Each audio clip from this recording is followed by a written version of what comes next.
A new form of treatment at one northern Michigan hospital is helping patients with chronic wounds heal. Hyperbaric oxygen therapy chambers were recently installed at West Shore Medical Center in Manistee. In this month's Your Health Matters, 7 and 4's Melissa Smith explains the impact. Like laying in bed with a glass all the way around it. There's no, you don't know you're in a tube. Harry Foster is talking about the new hyperbaric oxygen chambers here at West Shore Medical Center in Manistee.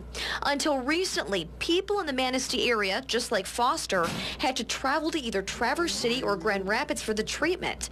The hyperbaric therapy helps heal chronic wounds by delivering 100% oxygen to the infected areas. These areas typically have trouble healing because of a lack of blood in the surrounding tissues. And it looked good for a while, and then all of a sudden that infection hit. Foster used the oxygen-based therapy after he started having trouble with circulation in his right leg. His doctor then suggested surgery, which led to amputation of his toes. After that, he continued the hyperbaric treatment for several months to heal his wound. Want to know if I want to try this hyperbaric?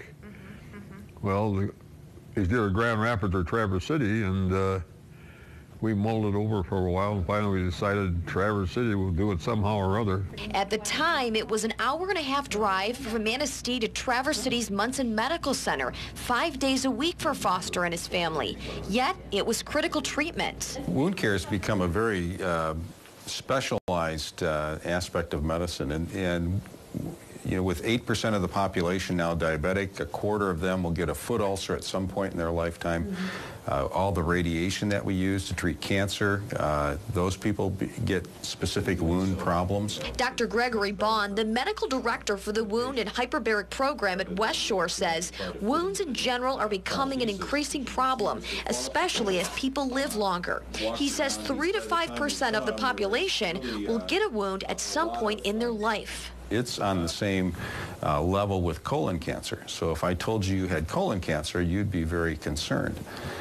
When people have these wounds, even in the amongst healthcare providers, they're not attuned to understand that those wounds are so important and so significant in terms of mortality and morbidity. So healing a wound and preserving function of the limb is essential. That's when hyperbaric therapy comes into play. The patient sits in the chamber where they breathe 100% oxygen under pressure. What that does is not only saturates their hemoglobin, which is how we normally deliver blood or oxygen to our tissues, but it also supersaturates the plasma so that we can deliver much higher levels of oxygen to the tissues in the plasma portion of the blood. And that's really what drives the healing powers, so to speak, of hyperbaric oxygen therapy. This healing process was once a challenge for some people like Harry Foster when it came to major travel time. But now the new facility in Manistee is changing all that. By having the chambers here in the community, we can treat the patients who don't have family members that can take them every day. So it becomes a transportation issue for them. So having the chambers here, hopefully those patients who wouldn't or couldn't drive will be able to get treatment here. In Manistee, Melissa Smith, 7 and 4 News. Away we go. Dr. Bond says patients typically have hyperbaric treatments 5 days a week for about 30 to 60 minutes a session. If you'd like more information about the therapy, we've posted a direct link to West Shore Medical Center on our website, UpNorthLive.com.